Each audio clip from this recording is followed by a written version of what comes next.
disappeared last part of the first half and the start of the second. How do you get him to be more aggressive? He's so hard to guard and it's such a tough matchup. How do you get him to be more aggressive moving forward? Well, again, he's great in space, and in the first half we were playing against a set defense too much and driving it down, and again, when they're in there sitting in their gaps, that's is the Huskers Sports Network.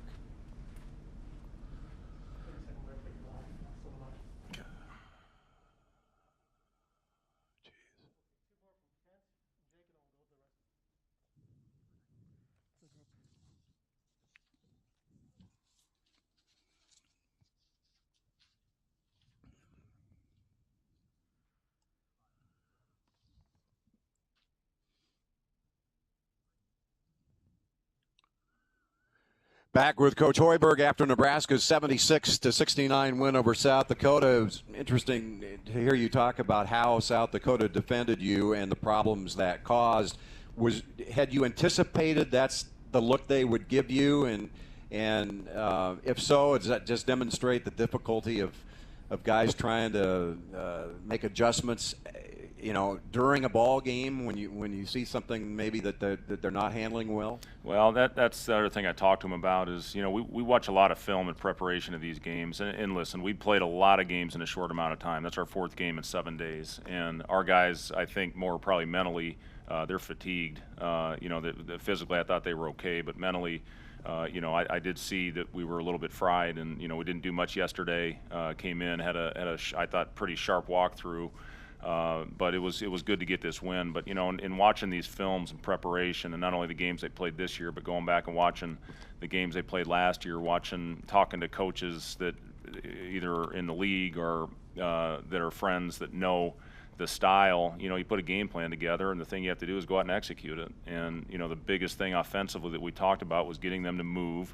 When we did have movement and attacked them, we were so much more effective as opposed to coming down and trying to go into our move without a pass. When they come down, you got 10 eyes on the ball, you're not going to be able to slip through those gaps, and it showed. So again, I thought we finished the first half well to get that lead, thankfully, and then we had that great stretch in the second half to get up 18. But you got to find a way to close it out. We lost to their shooter twice. That stuff's unacceptable. But again, it's going to be good things to learn that hopefully will carry over here the rest of the season. Coach, thanks much. Congratulations, 3-1 on the season after beating South Dakota 76-69. Thanks. Tune in to Sports Nightly tomorrow night. Hear our thoughts about this ball game. And okay, we'll start with Chris Bassnett. Hey, Fred, I heard you talk about the mental fatigue with your guys. Do you feel like the late start had anything to do with that after playing 3 early games, or what was kind of your thought on that? Yeah, not only that, that is a factor. I mean, not only that, but we practice in the morning. We get them up early. We're in for testing at 7 a.m., 7:30, and we're in the weight room at 8, and we're generally on the practice floor at 9. And the 3 games prior to this, we play twice at 11 and once at 1. So it's a completely different feel. Your body, it's different. Hell, I'm in bed usually by this time, so I get up so early, thinking about things, and it's different. So it's no doubt about it. That is an adjustment when you have to play that first game at a different time than what your body clock is used to. Robin Washut. Hey, Fred, you talked about Teddy. Was that a pretty good example of the type of player you expect he can be, where when he gets going, he can take the game over? Yeah, he's one of those very unique players. He can score it inside, he can drive it. He gets a guy in his hip. He's so strong in keeping him there, and he's a very crafty finisher in the paint. And when he gets it going, that opens up the three-point shot where he knocked down a couple of those as well. But, again, we just rode him and put the ball in his hands. Unfortunately got picked up the 3 fouls in the first half and wasn't out there much, but he certainly got us going at the right time when we needed it most, and it was enough to hold him off there at the end. There was a play there where I think South Dakota called a timeout, and he comes to the bench screaming, with just a whole bunch of fire. Does he like that a lot? Like, does he act like that in practice, or was that kind of maybe a new thing he showed tonight? That's him. I mean, he's a passionate basketball player. He hates to lose. That's one thing I love about him is his competitiveness, and I think it got the best of him a little bit in that first half when he got the technical. But that's who Teddy Allen is. He's a heck of a competitor, a fiery competitor, and guys see that and they ride with him when he gets that going. I'd say he and Delano probably vocally are the two best we have, and then Derek Walker when we get him back. But yeah, he was great. He came over, he was pumping the guys up in the huddle, even when things weren't going great. Our guys were still vocal and talking, and ultimately when we pulled our head out, it was we got the lead and kept the lead. Michael Brunst? Fred, how did you think you guys did defensively and kind of on the glass tonight? I know that was one thing you guys are really hoping to improve on after the first 3 games there. I thought we had good stretches. I thought we had some really good defensive stretches, but then we had some where we just had some bonehead plays, especially late when we lost. Like I said, we lost the shooter, and then there was that one stretch where we give up 3 offensive rebounds in a row. Had 3 great defensive possessions, and then you don't finish it off by getting the rebound, securing the rebound where we can get out and run. And I thought when we did rebounded, that first half stretch where we played well, it was all transition. The second half when, again, Shamil, like I said, did a phenomenal job. In my opinion, was the player of the game with his defense. Forced Umade in really tough shots, and we gave him a couple second opportunities to score it or put him on the free throw line. Second half, we did a better job of not fouling, again, until the end. We fouled a 3-point shooter. You can't do that. Put them on the line a few times, but they didn't get in the bonus until close to I think about 6 minutes left. So listen, we got work to do. There's no doubt about it. We're seeing different looks every time we step on the floor, and we're going to continue to get better. I know that. I know this group has a lot of pride, but like I said earlier, it's much better to learn from a win than a loss like we had last week. Connor Happer? A little bit of a follow-up on that. Lat pulled in 12 boards tonight. How big of a deal is that for your guys' offense just in general when he can crash the boards like that and then he can make a couple threes as well? Yeah, it is huge. We ran a play for Lat to get him going early. He hit the 3 to open up the game. He hit another 3, and then they did a good job on him. Got him loose a few more times. We couldn't knock him down, but that's what Lat does, and that's what I like about that versatile first group.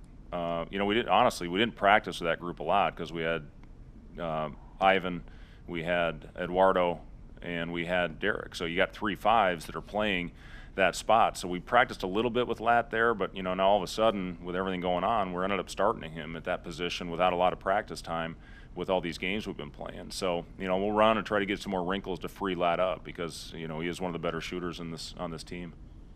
A couple more. We'll go with Jacob. Yeah. Obviously, you didn't put up big numbers, but was tonight more what you wanted to see out of Ivan in terms of what he gave you? Nice finish, couple of defensive boards, couple of blocks. Yeah, I thought Ivan was terrific. I really did. He did a really good job. He was out there when we put that big run together, and he had 2 great blocks in a row. Had a good block in the first half, and rebounded the ball. He had that really nice finish in the lane tonight, and didn't force anything. That was the thing as much as any for Ivan, is he wasn't trying to force it up through 3 or 4 guys.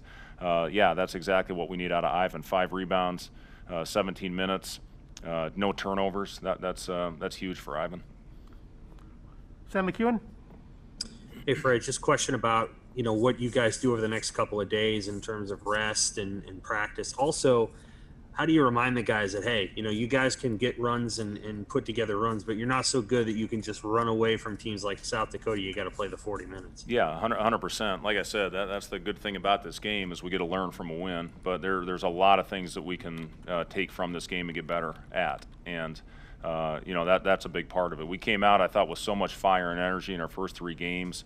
I thought they played harder early than we did, and give South Dakota credit for that. I thought they had a really good game plan coming into this. When we went up 18, we did some really good things and some things that we can certainly build on, but the complete 40-minute game, we're going to have those if we're going to have a chance to compete in our league this year. We'll finish up with Jason.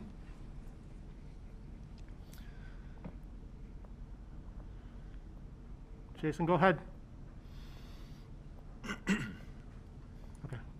I guess we're done with Coach. That will conclude with Coach, and we'll come back with players here shortly. Thank you.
Okay, we are back with Shamil Stevenson. I'm going to start with Chris Bassnett. Hey, Shmuel. Coach Hoiberg called you, the MVP of the game tonight with the way you were able to come in and play defense on Stanley and Moody there. Did you feel like that was kind of the role you had to take tonight to kind of help you guys get going? Yeah. I mean, he was second half. He came out, he came out hot, and coach knows I'm one of the best defenders on the team. So we decided to just let me do my thing, and then it worked out. I ended up stopping him a few times. And then I think it helped us and propelled us to go on a run. Michael Brunst? Shamil, you guys have played 4 games in 7 days. How do you feel like you guys have kind of adjusted to the different opponents and different game plans and all that other stuff that kind of comes along with that? I think we've been pretty well at that. It is kind of fast, but this is like a focused group of guys. We're really locked in, and we love playing with each other. So. When we come together and, focus in, it's not really that hard, so. Connor Happer?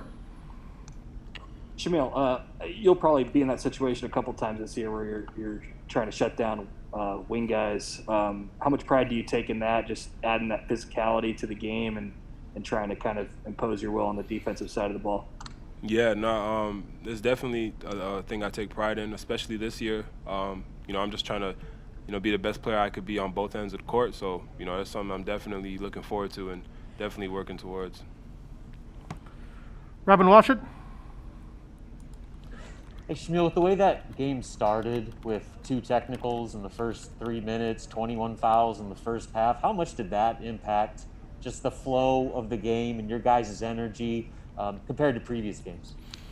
Yeah, no, it had an impact, but I mean, that's going to happen. The games aren't going to go smoothly all the time. People are going to get in foul trouble, but we got to respond. I think we responded kind of late, but, we still responded. The win was a little ugly, but like I said, that's going to happen. And as long as we pull it out, and learn from it, then I think, we'll be all right. Any questions for Shamil from the group? Okay, thank you.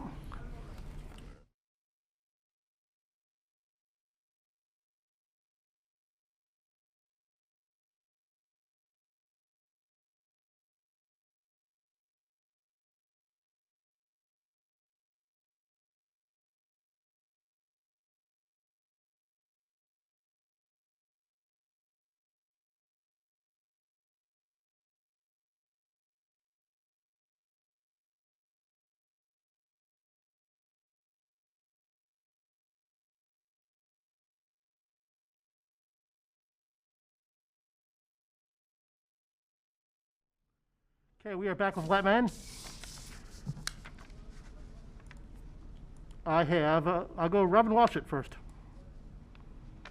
Hey, Lat, what do you guys think how you did on the boards tonight compared to previous games? I know especially defensive rebounding had been a priority, going forward. Do you think that you guys did a better job in that regard tonight? Definitely. I feel like we did a great job rebounding the ball, especially when the shots were falling. So, yeah, definitely we did a better job, and I feel we can do better though. So.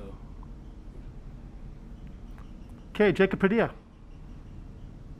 Fred's got a lot of actions and set plays to get free looks from the three-point line. What's it like for you as a shooter playing in this offense? Say that again. Fred's got a lot of actions and timeout plays and everything to get good three-point looks. What's it like for you as a shooter playing in this offense? I love it. You feel me? It's a great offense. Everybody get to touch the ball. Everybody get to shoot. So it's really fun playing for Fred. I love it. Chris Bassnett. Hey, Lat, was the start to that game frustrating for you guys at all, just with being kind of choppy and not really a lot of flow, and how are you guys able to overcome that? Definitely it was frustrating because with all them fouls, it slowed the game down. Obviously, we like to play fast, so it was definitely frustrating. Sam McEwen. Hey, Lat. Do you feel like you're still shooting as many 3-pointers as your coaches would like you to in the games? Say that again, sorry. Do you think you're shooting as many 3-pointers as the coaches want you to in the games? Are they exhorting you to shoot more often? Yeah, definitely. I'm not shooting as much as they want me to right now, but yeah, they definitely want me to shoot more. What do you feel like is keeping you from maybe pulling the trigger on a couple of those shots? What's keeping me from what? Taking more shots. Just From shooting more often. I mean, the team is full of great talent. So obviously, one game I might get a lot of shots up, another game I might not. But yeah, we got a lot of talent, so it's not always going to be the same. Any other questions for Lat from the group? Okay, we are good. Thank you, Lat. I appreciate you. That's it, guys.